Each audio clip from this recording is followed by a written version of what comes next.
Jim, thanks so much for taking the time to speak to me today.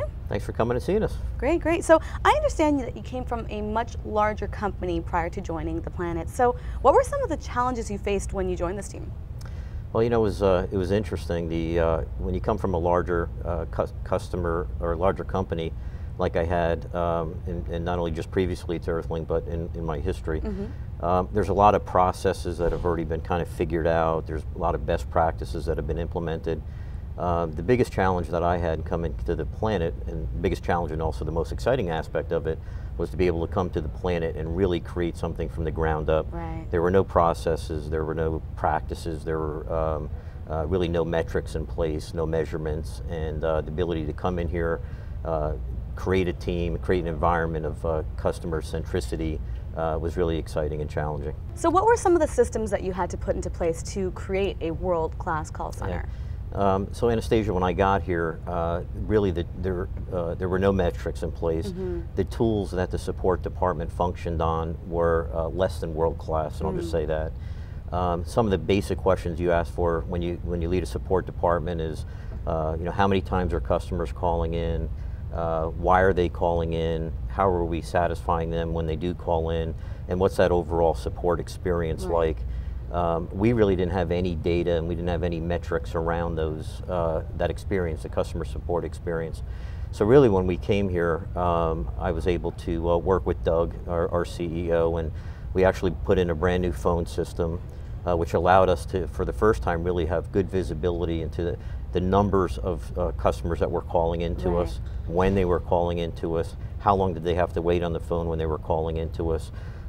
We also put in a brand new chat system, which for the first time gave us visibility into the chat experience.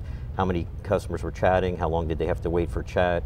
It also allowed us to record the transcripts, so we were able to take that chat experience and turn it into a best practice and drive training through it.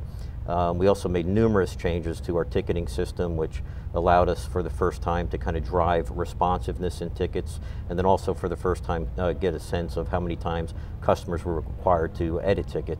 And then probably one of the biggest tools we put in place was a phone recording system, which really allows us to record every customer phone call that comes in. Again, we use all that data, all the metrics, number one, to see how we're doing real time, but also to kind of create best practices and procedures that agents can learn from. And over a period of time, just create a continuous process improvement life cycle. So over time, agents are getting better, and we understand our business better. Right. You know, just out of curiosity, which one of those support systems are the ones that customers most often rely on? Like, is it the ticketing? Is it the calling? So, really good question. Our ticketing system drives the most volume. Interesting. And the other two are probably, ticketing is probably about half, and the other two are split about 25% in technical support. In billing care, the opposite is really true. Chat is the most preferred method for support. We do a lot of support for international customers, so phone calls obviously is not the best medium for them. They use some translation programs, and we do support via chat system or tickets. So taking a look in the call center, you have giant screens at the front. What function do they serve, and do all call centers have that? No, not all call centers have that. We're really lucky to have state-of-the-art equipment in the call center, and we use it for a number of different reasons. We put up metrics, daily performance metrics from the days previous, so each organization, whether it be billing care or accounting or technical support, can understand how well we supported our customers the day before. We also use it for real-time stats, so every agent, just by glancing up at the board, can immediately see how many phone calls we have in queue, what the various ticket queues look like, do we need to focus on any particular areas. And thirdly, we have a lot of fun with it. We do a lot of contests. Imagine a bunch of technical support people playing hangman, and you know, you can get a letter, or you can kick somebody off a mountain when you close a ticket. All those tickets, of course, are reviewed for quality purposes, but the agents have a lot of fun, and the engineers have a lot of fun with those boards. So it's obviously quite a fun environment to work around here. I mean, tell me a bit about your team. Yeah, I've got really, you couldn't build a world-class support organization without a really strong team. Right. And I've been really blessed to have, be able to bring some guys that I've known from my past lives to help me, Arnold Ibanez, Christian Plunkett, and Brian Ferris, to name a few, we're able to bring on board. These guys have years and years of call center and support experiences from the outsourcing industry, which really allows you to have visibility and experience support throughout a number of different industries, throughout a number of different mediums. So immediately, the guys that I was able to bring on board here at the Planet were able to hit the ground running and help me, build the world-class support center we have today. So I know that you've put a new smiley face support system in place. So can you tell me a bit more about that? I'd be happy to. So really, the end result, the end customer support experience is what it's all about. So we have the tools and the technology in place to let us know how we're doing real time and are we hitting our service levels.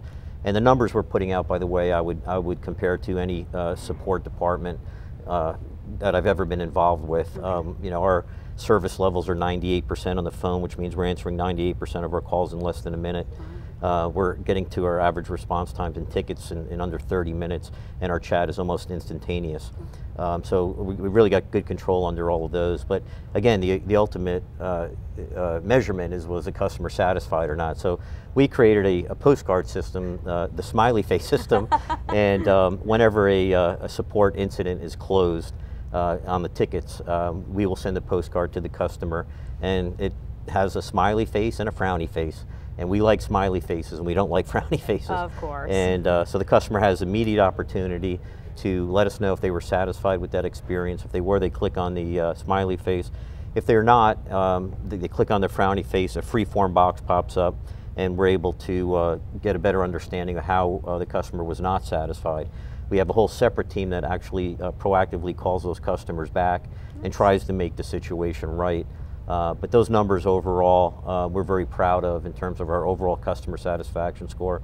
We're in the mid-80s and oftentimes in the low 90s, Wow. which, as you know, in any support organization, if you're satisfying 9 out of 10 customers, you're doing something right, and we're real proud of that. Fantastic, fantastic. So the feedback on the feedback forms has been good. Absolutely, absolutely. Customers like letting us know whether we were successful in handling their issues or not. Great. Well, you know what? Thanks so much. This was quite a pleasure, and all the best to you. Thank you very much.